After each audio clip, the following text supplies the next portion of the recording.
Yeah, yeah. Like I can't like partially participate. Either there or That's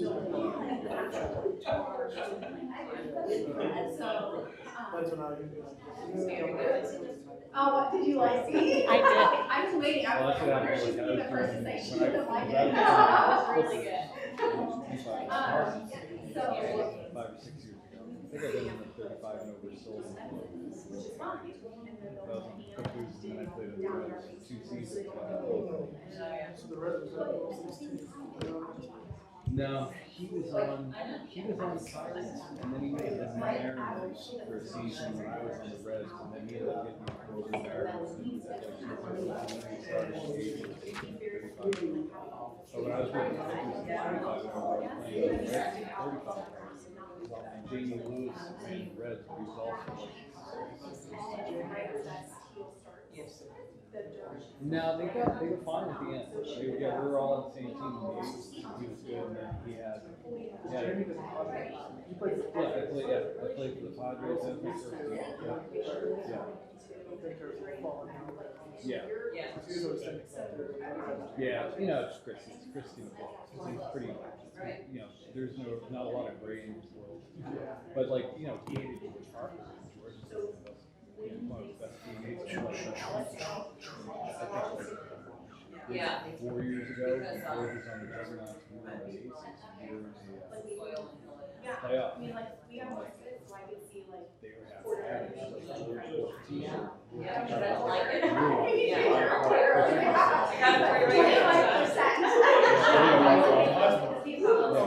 Yeah, he's on our team. He must have moved back. He played for the Pirates for two more. Yeah. In, He was older. yeah. He played at Florida. Little heavy setter guy, but yeah. We played him down here at the we had a game, I think it was the Slippers. He was pitching for the guys. This is wild before we moved, but we had no fields available. We ended up playing junior high. Yeah,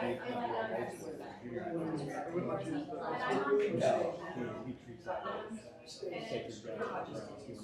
I tried talking to him about it. He left for 2 or 3 years after junior high. You know, I talked to him, be able to stuff like that. I was like, hey, you know, probably use the pot. But yeah, we played in that field at Christie against us. And yeah, the bigger guy. Yeah. Oh, yeah. Good. He was off. It was when I was with the Clippers. Oh. 7 years ago. So I got something. Okay, that's probably what it was. Yeah. I had the only hit the game. I had So I think we maybe played something. we might have.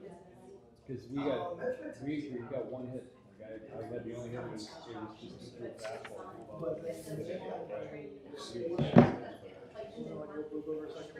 Yeah, it was nothing to it.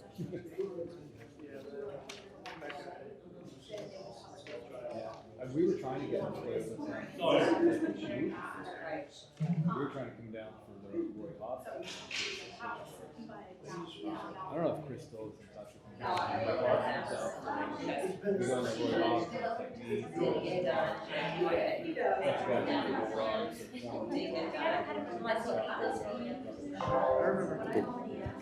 Write that down. My last meeting. Say hi.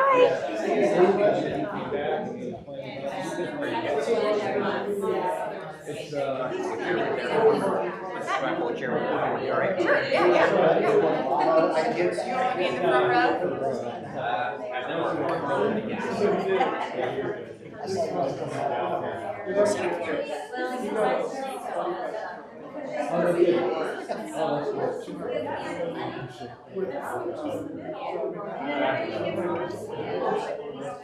Yeah, he got like a layoff. Some kind of thing last year. They basically he's also made him like half salary. You know. How are you? Good, man.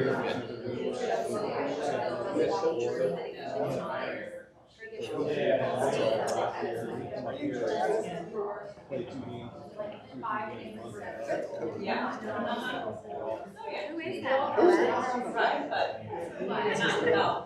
Let people play. Miranda told me she wasn't going to be here like right after the meeting. She's like, "Oh, I'm not going to get the meeting." I don't know if I told you. I was like, "Did you tell Diana and Tom are they both going to be there?" I was like, "If not," I was like, "Yeah, that." She's like, "I think it's a big deal." I was like, "Yeah, very big deal." I was like, She mentioned it. she was like, "Ask really." I was like, "Are they both going to be there?" That's why we took kind of a roll call before we left. Yeah. Who was gonna be here? Yeah, it was going to be it'd be terrible to have to go through this twice. Yeah, put your headphones in, let's get your goal. Now,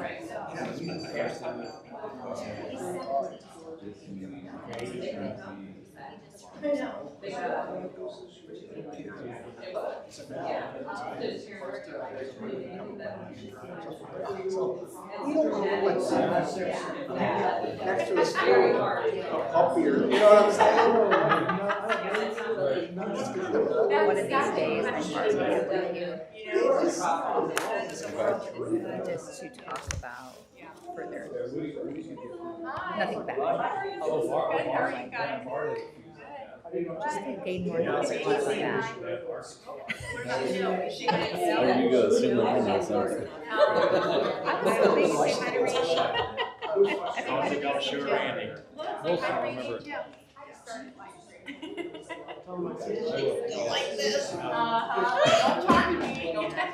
All right, it's 6:30. We can go ahead and get started.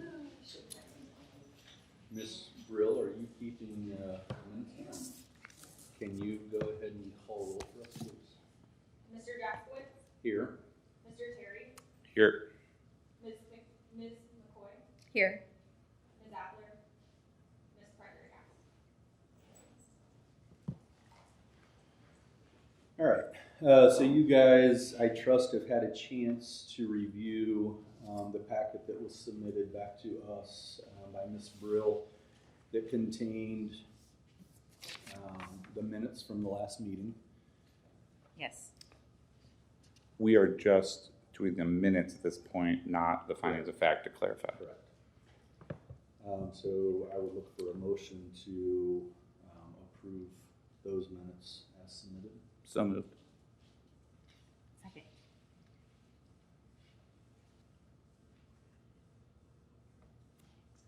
Mr. Terry, Yes. Mr. Jackowitz, Yes. Ms. McCoy. Yes. Okay. Miss Brill, do you have any communications from the zoning side for tonight's meeting? I don't have any to share tonight. Okay. So that'll move us into old business. This meeting is a continuation of our meeting from Tuesday, what was it, the 20th, I think, of July. This is application CU-21-2 at 0 US 42. This is a conditional use application for ER Auto Care. Obviously, we were all present here last Tuesday, and heard all of the testimony. So the applicant was obviously here to give an overview of the application itself. And then there was testimony that was provided by residents that were in attendance, residents in the area that were in attendance that evening.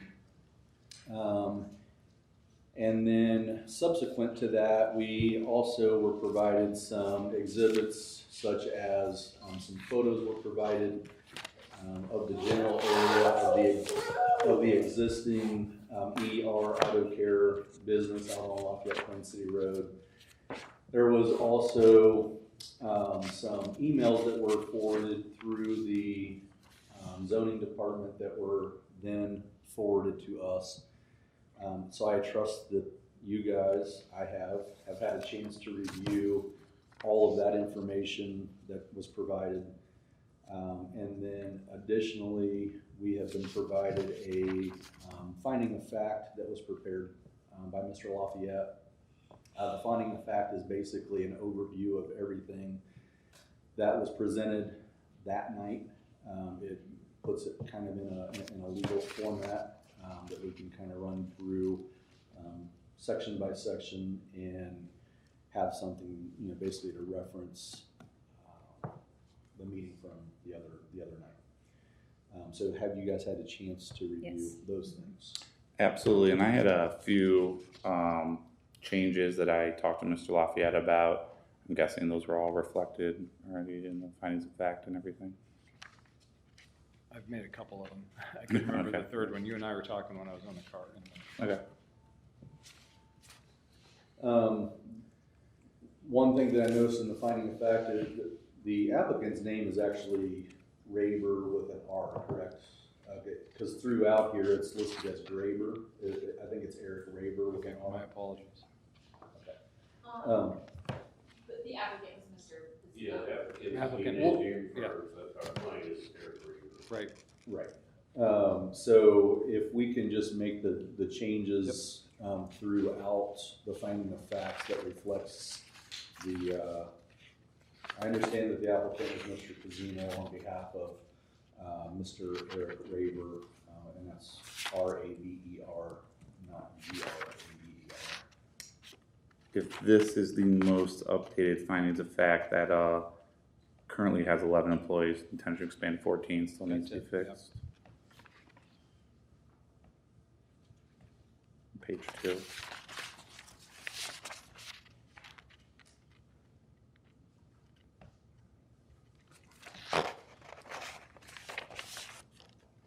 All the other changes look like they've been made.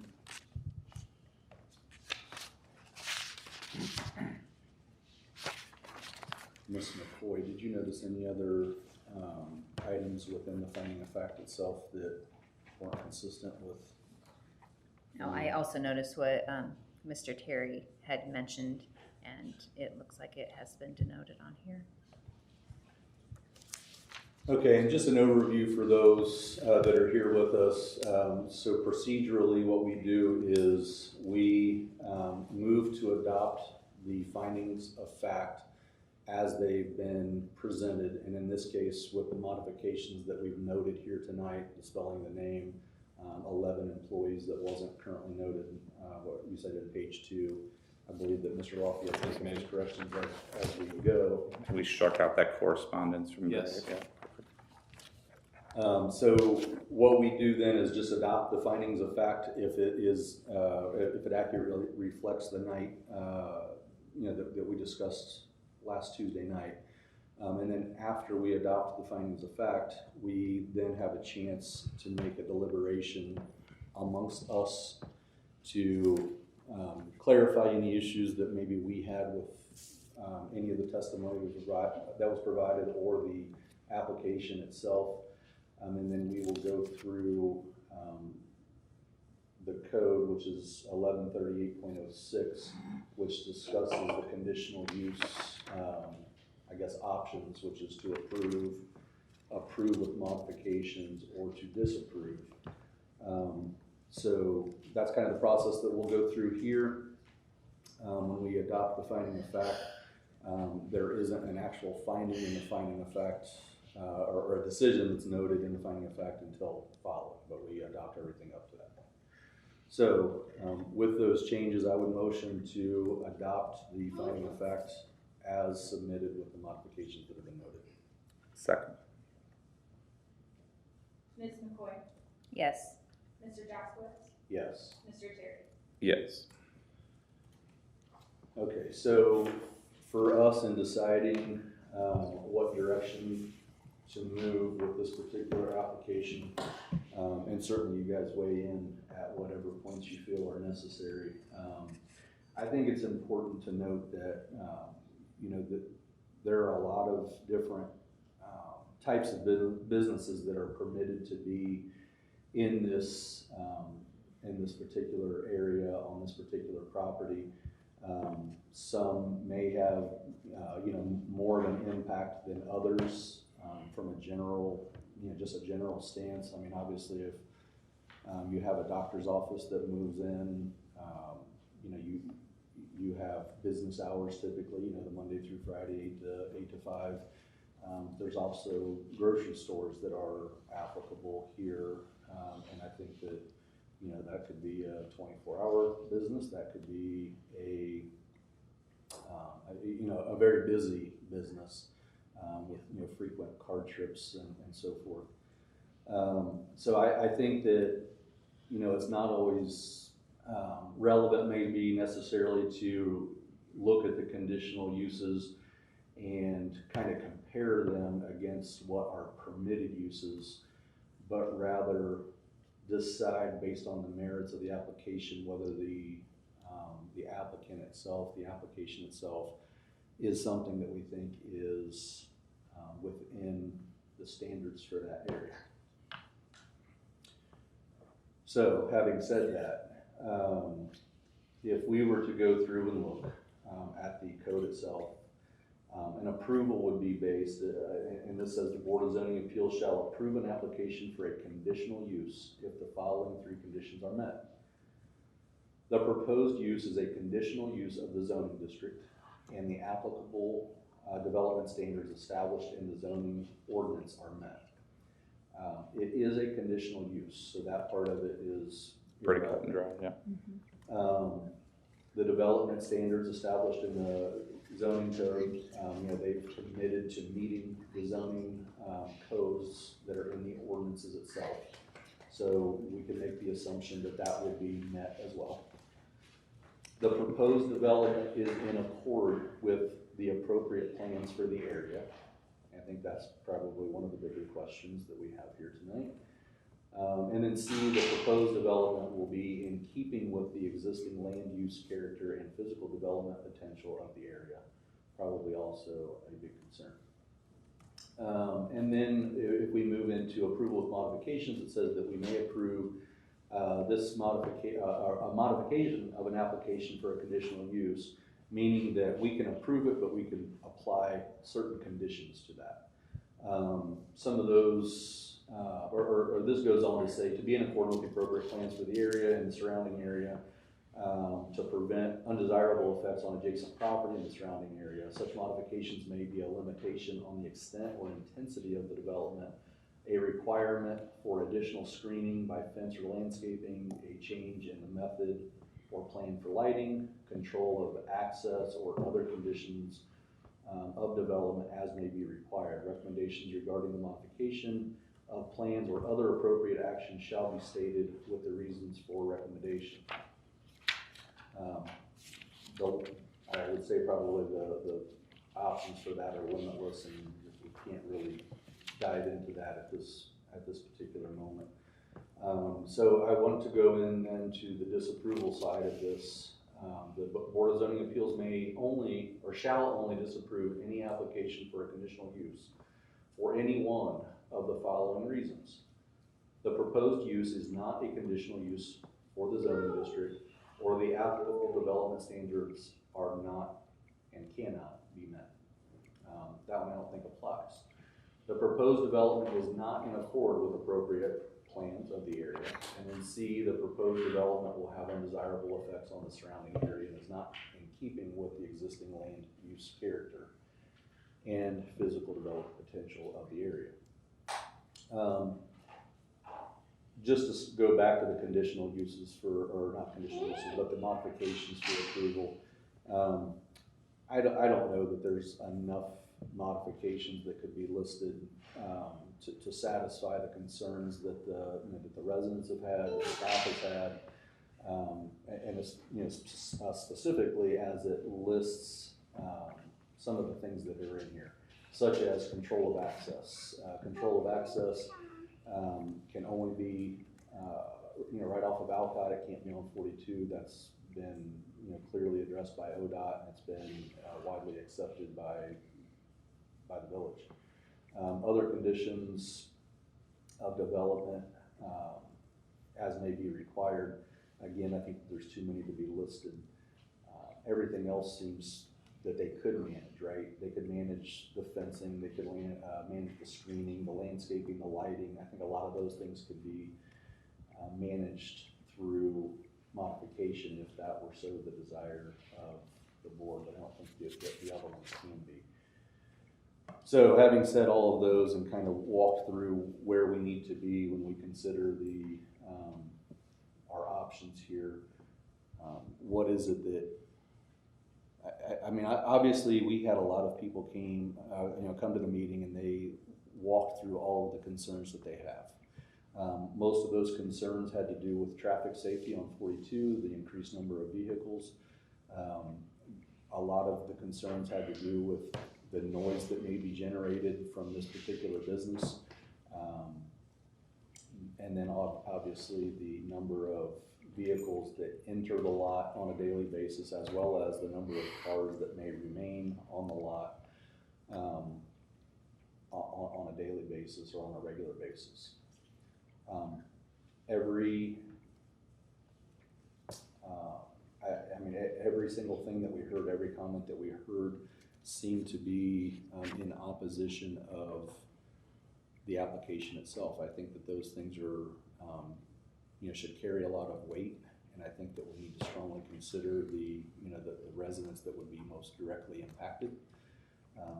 The applicant himself, said that they provided certain business hours, and described when the doors would be open, when the doors would be closed. It's air conditioned, both heating and cooling. But I think again, when we look at this, we're looking at a conditional use for that property. The property owner himself could sell that property. They could open at different times that weren't listed. He said Monday through Friday, essentially 8 to 4, 8 to 5. So I don't know that we can really consider that as a set and concrete factor, because those times could change at any time. Doors obviously can be opened and closed, and there is no mechanism then to go back to the business either through zoning or through anything else that would allow us to restrict how they operate their business. So I think that that's important to note for us. That there's just too many things, in my opinion, to really have a good standing where we could say yes, we could do this if that. Yeah. So what thoughts do you have? So for me, just going straight down A, B, C, and you kind of, when you look at it, the approval is like 1, and it's almost like the opposite kind of for the A on the other side. So just kind of going through my thoughts. Like, I agree with you. It's hard at this time, it's preliminary, to say that they wouldn't be able to meet the expectations, and it certainly is conditional use. So that one seems pretty straightforward. It doesn't appear to me that this is in line or in compliance with the development plan, which is supposed to be like retail and dining. And it's pretty clear to me that under C, it's gonna have undesirable effects, overwhelming commentary from the residents, noise. So for me, while yes, they may comply with A, I do not agree. I do not believe they can comply with B or C in this conditional use. And I agree, and I think that they're, obviously this is, one of the properties that are available to this particular business to buy, to use, to develop. I'm certain that there are other properties that are available for the use and development, and that might be more proper in terms of location for the business that they're asking to open. I do think that there were a number of comments saying that we didn't need another business of this type in this area. I'm not sure that we're the proper people to say whether it is or it is not. I mean, obviously they operate just outside of town, within about 1.5 miles or 2 miles, and seem to run a successful business. And for whatever reason, they're looking to relocate and maybe increase some visibility for their business. So I don't know that it's not, for me, it's not necessarily the fact that our community can't support it, because I think it's probably largely our community that does already support them. But I do agree with you, Mr. Terry, that I don't know that for me that items number B and C on the approval side are met, and I think that they're just there must be other locations that this business can be located in that would not create such an impact or a burden on the residents in that area. And I guess I'll just restate, there's gonna be something somewhere along the line that's gonna be built on that lot. And, that there's a lot of things that if it were just a permitted use, they don't have to come to this board at all, and they go through the planning and zoning process, and as long as they comply with everything that this particular applicant said that they would already comply with, they would already have that ability without, much input from residents or the board.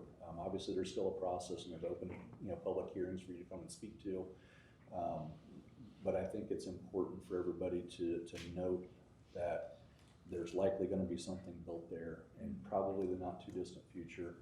And I guess for those who have spoke out, those who have been, feel that they'll be impacted by that, you probably need to start planning for that impact and how you can, really start to stomach that not being an empty grass field going forward. I do know, what Mr. Terry was talking about with B and C as far as conditions for approval.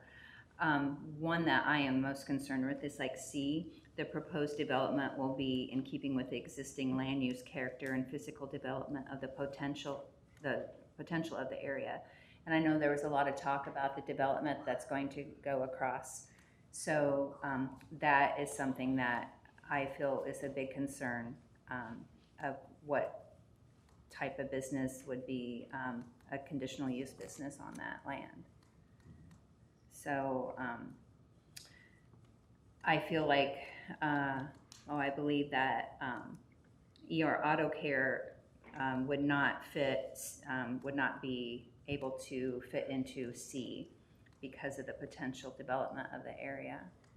I think that's a concern. And the residents did speak about that concern. So I guess, Do we adopt the findings of fact again, or do we just go for a motion at this point? there would be a motion to either approve with modification or disapprove. If you guys had any additional questions for our applicant, Mr. Pizzino is here tonight with us. Okay. Before you make a motion, if there's anything additional. Thank you. I don't have any additional questions. I don't have any questions for Mr. Pizzino. Motion to deny the conditional use CU 21-2. Second. Mr. Terry, Yes. Ms. McCoy, Yes. and Mr. Jackson. Yes.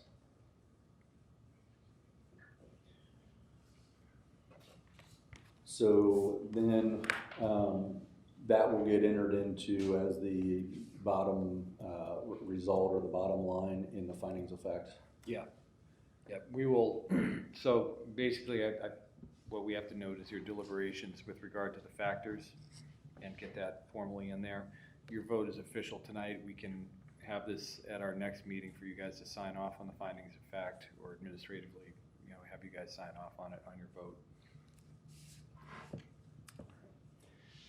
Motion to adjourn. Second. Second. All right.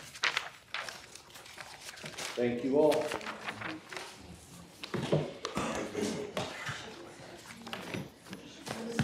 Adjourn. Yeah, Dan, he's, I guess he is down in Florida.